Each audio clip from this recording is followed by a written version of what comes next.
So I'm on the plane and I get upgraded to first class, which was super unexpected. If you haven't watched this video, watch it, so you have a full context. It's a interesting story, but also a good example of situations when we should be reusing Hanlon razor and attribute some actions to stupidity rather than to malice. Because I think the guy was slightly misjudged, but he did something wrong. If he decided to spend time on his own to work, he should work. And the way he was distracted got him in trouble. But I think he was judged maybe a bit too harshly.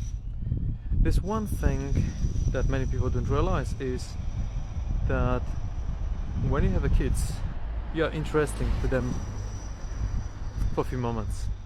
Basically, when they need something, and then you're just boring that.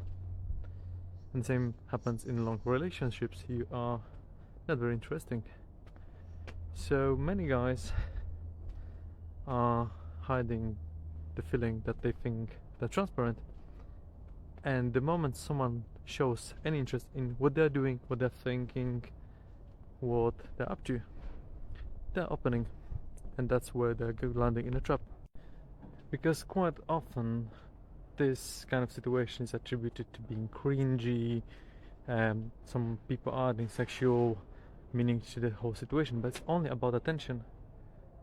Guy probably just needs attention, and this is feeling that probably most of the guys feeling. This is quite normal thing. It's very soft spot that is being abused a lot. And the guy will pay the biggest price, even if he wasn't the one choosing the place in the first place.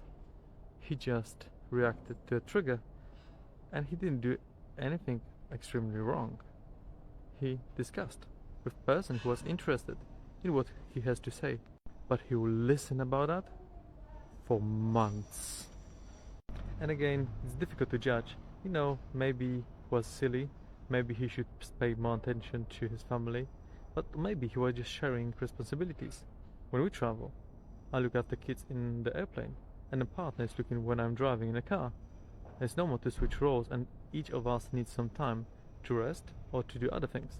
So at least what we can do is not to judge guys so fast, because many are misjudged, and it's true that before we do anything, we think 4 times, 10 times, or sometimes we just decide to not talk to other people because we don't want to be judged.